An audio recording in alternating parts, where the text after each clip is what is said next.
शुरू करते हैं आज के क्लास में। देखते हैं कि क्या है कुछ स्पेशल। जो पिछले क्लास में आपको स्विचिंग सेक्शन बाकी रह गया था उसके बारे में आज एक्सप्लेन करने वाला हूँ। थोड़ा सा छोटा ही चैप्टर है, बहुत बड़ा चैप्टर नहीं, लेकिन यहाँ से आपको पता चलेगा कि जो पावर सप्लाई का जो स्विचिंग सेक्शन है कैसे होता है और हम क्या क्या बाईपास करते हैं जब मॉड्यूल लगाते हैं। पीछे स्क्रीन पे आप देख रहे हैं कि यहाँ देखिए ये 300 वाला फिल्टर है। जो फिल्टर 350 450 वाला फिल्टर लगा रहता है वो फिल्टर है, और उसका जो ग्राउंड वाला टर्मिनल है वो देखें एक रेजिस्टेंस के माध्यम से सीधे कनेक्ट है मोसफेट्स के सोर्स से। ये मोसफेट के सोर्स से कनेक्ट रहता है ग्राउंड। कौन सा ग्राउंड कहते हैं उसे कहते हैं फ्लोटिंग ग्राउंड। फ्लोटिंग ग्राउंड जो मेन कैपेसिटर से ग्राउंड होता है उसे हम फ्लोटिंग ग्राउंड कहते हैं, और वो कनेक्ट है सीधे कहाँ पे, सोर्स से। मोसफेट के सोर्स टर्मिनल से वो कनेक्ट है। और उसके बाद आप देख रहे हैं जो पॉजिटिव लाइन है, पॉजिटिव लाइन सीधे आ रही है एसएमपीएस के कॉइल में। एसएमपीएस के कॉइल से सीधे निकल करके वो जा रही है कहाँ पे, ड्रेन में, मोसफेट के ड्रेन में। अब आपको पॉजिटिव और निगेटिव के रूट को समझ में आया कहाँ से कहाँ तक आया हुआ है। लेकिन यहाँ कुछ लगा हुआ है, ये क्या है, ये बीट कॉइल है। ये अगर बीट कॉइल लगा हुआ है तो अब चूंकि ये जो 300 वोल्टेज एसएमपीएस के अंदर से निकल करके बाहर आ रहा है तो उसमें कुछ हम्प आते हैं उसके साथ, ठीक है। तो ये जो बीट कॉइल है उसको हम्प को कंट्रोल करता है और शुद्ध करके फिर वो मोसफेट को करंट देता है। अब मोसफेट का तीसरा कनेक्शन देखें कहाँ जा रहा है। मोसफेट का तीसरा कनेक्शन घूम करके सीधे जा रहा है पीडब्ल्यूएम आईसी में। ध्यान रखें मैंने यहाँ रेजिस्टेंस और कैपेसिटर का जिक्र नहीं किया है।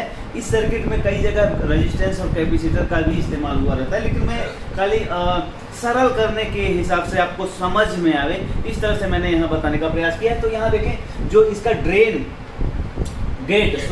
जो गेट है, गेट सीधे कनेक्ट है पीडब्ल्यूएम आईसी से। और मैंने उस लाइन को इस तरह से ग्राफिक्स के द्वारा समझाने का प्रयास किया है। जो डीएसओ में जो ग्राफ आप देखते हैं सिग्नल्स का, वो ग्राफ आप मतलब यहाँ से सिग्नल्स मिलते हैं इसको आईसी से, यहाँ वोल्टेज नहीं प्राप्त होगा आपको। तो आपने देखा कि जो गेट टर्मिनल है मोसफेट का, वो गेट टर्मिनल आईसी से कनेक्ट है पीडब्ल्यूएम आईसी से, पावर विड्थ मॉड्यूलेशन उसको कहते हैं।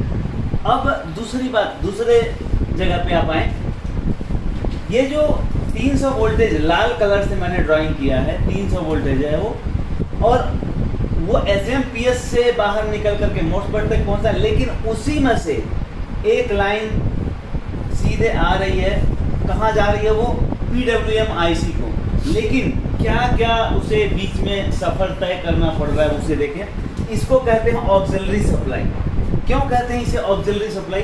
ये इस जो पीडब्ल्यूएम आईसी है इसका वीसीसी करंट तैयार करता है। मतलब इसको चालू होने के लिए, इसको शुरू रहने के लिए एक करंट तो चाहिए। कोई भी आईसी को ऑन करने के लिए उसको वीसीसी सप्लाई चाहिए। तो अब चूंकि यहाँ बात हो रही है 300-400 वोल्टेज की, अब 300-400 वोल्टेज पे तो वो चलेगी नहीं आईसी। तो इसके लिए इसी 300 में से सीरीज में रेजिस्टेंस 220 के का हो सकता है, कई भी 4 रेजिस्टेंस हो सकते हैं, यहाँ उसकी वैल्यू कम होगी। एक ही रेजिस्टेंस हो सकता है उसकी वैल्यू ज़्यादा होगी। तो यहाँ 2, 3, 4 रेजिस्टेंस हो सकते हैं, अमूमन 2 रेजिस्टेंस होते हैं 220 के। अब यहाँ 2 रेजिस्टेंस से जब 300 वोल्ट को पास किया जाता है तो उसकी वोल्टेज की वैल्यू क्या होती है, घट जाती है। 15 से 18 वोल्टेज यहाँ प्राप्त होता है और वो मिल जाता है सीधे पीडब्ल्यूएम आईसी को। क्लियर? अब यहाँ दूसरी बाइंडिंग को देखें। दूसरी बाइंडिंग जो एसएमपीएस की है वो ग्राउंड से कनेक्ट होती है और वो भी यहाँ 15 वोल्ट बनाती है। अब सवाल ये खड़ा होता है कि ग्राउंड से जब कनेक्ट होता है तो वो पॉजिटिव कैसे बना देता है। तो देखिए यहाँ जब ये ग्राउंड से कनेक्ट है और वहाँ पे हमने डायोड लगा दिया, अब डायोड लगा दिया तो वो सीधे पॉजिटिव बना देगा। और ये जो ऑक्सिलरी लाइन है और इस बाइंडिंग का जो लाइन है, दोनों आगे जाकर के शॉर्ट रहते हैं। अब दोनों आगे जाकर के शॉर्ट क्यों है, ये भी एक प्रश्न खड़ा होता है। क्योंकि ये भी 18-15 वोल्ट दे रहा है, ये भी 18-15 वोल्ट दे रहा है, तो एक ही देने की आवश्यकता थी, 2 क्यों दिया। तो दोस्तों यहाँ बताना चाहूँगा कि ये जो ऑक्सिलरी सप्लाई है सिर्फ एक्सीलरेट करता है, मतलब स्टार्ट करता है सप्लाई को। सप्लाई को स्टार्ट करने के लिए ये ऑक्सिलरी सप्लाई बनाई गई है। जब एक बार एसएमपीएस ऑन हो जाता है, किक लग जाता है, इसे ऑक्सिलरी सप्लाई का मतलब किक लगाना। गाड़ी को हम स्टार्ट करते हैं, सबसे पहले किक मारते हैं, उसके बाद अपने आप चलने लगती है। बार बार तो ऐसा नहीं होता ना कि हम किक मारते हैं और चलती है, किक मारते हैं चलती है, ऐसा तो नहीं होता नहीं है। एक बार किक मारा और चल पड़ी गाड़ी। तो वही सिचुएशन यहाँ है कि जब एक बार ऑक्सिलरी सप्लाई इसको ऑन कर देती है, यहाँ से सिग्नल निकलने लगता है, मोस्टफेट हो जाता है, पूरा जो तंत्र है एक बार शुरू हो जाता है, फिर इसका काम खत्म हो जाता है ये ऑक्सिलरी सप्लाई का। उसके बाद ये सप्लाई यहाँ से कंटिन्यू बनती रहती है और मिलता रहता है। अब चलिए इसका मैं एक एग्जाम्पल से समझाता हूँ। एक मिनट, अब मैं एक एग्जाम्पल से इसको समझा रहा हूँ। होता क्या है कि जैसे कभी कभी हमारे पास एक सेट आते हैं कि सर रात को तो चालू किया था, पिक्चर देखा, और सुबह में चालू किया तो सेट ऑन ही नहीं हुआ, पता नहीं क्या हुआ, कुछ भी पता नहीं चला। जबकि हमने 12 बजे तक टीवी देखा, सुबह में चालू किया तो चला ही नहीं। अब होता क्या है, ऐसी स्थिति में ज़्यादातर पावर सप्लाई के ऑक्सिलरी सेक्शन में प्रॉब्लम होती है। कोई ऐसी सिचुएशन खड़ी हुई, कुछ भी हुआ, रेजिस्टेंस बिगड़ गया, रेजिस्टेंस बल्ब जल गया या स्पार्क हो गया, तो अब जब ऑक्सिलरी सप्लाई बनेगी नहीं, किक ही नहीं लगेगा तो उसका सेट शुरू नहीं होगा। अब यहाँ एक चीज़ और ध्यान देने वाली बात है, अगर आपका सेट ऑन हो गया और आप इस रेजिस्टेंस को निकाल दे रहे हैं या ये लाइन को आप कट कर दे रहे हैं, तो भी आपका सेट चलता रहेगा। और कब तक चलेगा? जब तक आप सेट को बंद नहीं करेंगे। एक बार सेट को बंद किया आपने तो सेट फिर शुरू नहीं होगा। तो इसका काम खाली एक्सेलरेट करना है। अब दूसरा देखें, यहाँ क्या हो रहा है, यहाँ एक ऑप्टो कपलर लगा है। यहाँ के बाद जो सप्लाई बन रही है, 5 वोल्ट बन रही हो, 12 वोल्ट बन रही हो, जो भी सप्लाई बन रही हो, वो घूम करके ऑप्टो कपलर पे 1 और 2 नंबर पे आता है। वो TL 431 लगे रहते हैं। उसके बाद आपको पता है, आप CRT वाले से इतना ज़्यादा डीप में जाने की आवश्यकता नहीं है। यहाँ पे जो सप्लाई बन रही है, इस सप्लाई की सूचना IC को मिल रही है। कैसे? 1 और 2 नंबर सेकेंडरी लाइन से कनेक्ट है, और यहाँ देखें 3 नंबर ग्राउंड है और 4 नंबर PWM IC से कनेक्ट है। अब इसे कहते हैं, ये ऑप्टो कपलर है। होता क्या है, यहाँ पे ऑप्टो कपलर में एक LED लगी रहती है। इसे दरअसल में फोटो कपलर बोलते हैं, लेकिन हम उसे ऑप्टो कपलर कहते हैं बार बार।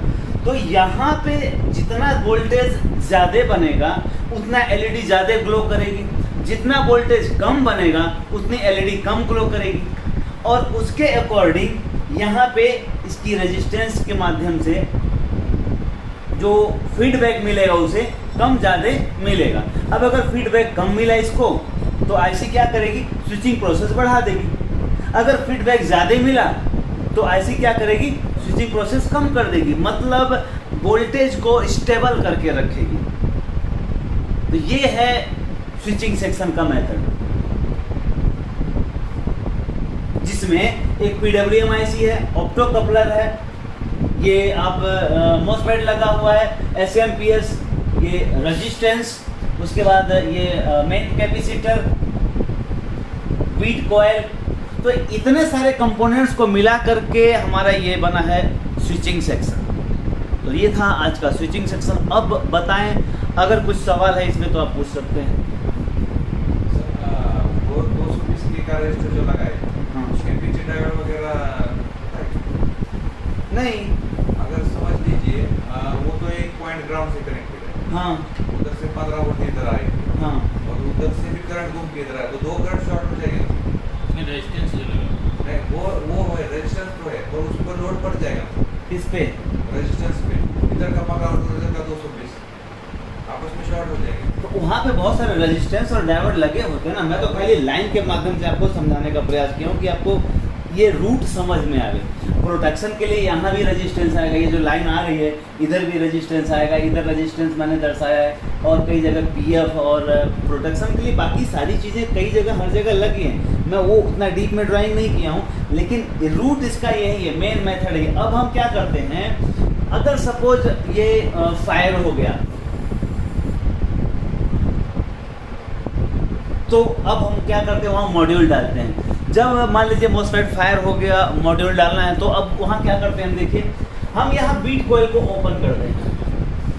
बीट कॉइल को ओपन कर दिया तो ड्रेन मतलब MOSFET की कनेक्टिविटी खत्म हो गई, और जो हमारा 524 का मॉड्यूल आता है उसमें से जो रेड टर्मिनल है वो रेड टर्मिनल को हमने बीट कॉइल पे लगा दिया 300 वोल्टेज पे, और जो ग्राउंड है उसका फ्लोटिंग ग्राउंड पे लगा दिया, इस वाले ग्राउंड पे कहीं पे भी लगा दिया, फ्लोटिंग ग्राउंड पे।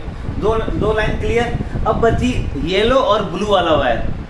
येलो और ब्लू वाले वायर को यदि सीधे 12 वोल्ट पे आप लगा देते हैं सेकेंडरी में, जहां 12 वोल्ट बन रहा है या 5 वोल्ट बन रहा है, तो आपको अलाइनमेंट सेट करना पड़ेगा। लेकिन मैं वो ट्रिक नहीं अप्लाई करने के लिए बोलता हूं, मैं ये बोलता हूं कि सीधे जो ये 1 नंबर और 2 नंबर ऑप्टो कपलर है इसे आप ओपन कर दो, और जो आपके मॉड्यूल में ऑप्टो कपलर लगा है 1 और 2 नंबर, वो यहाँ लगा दो। कैसे?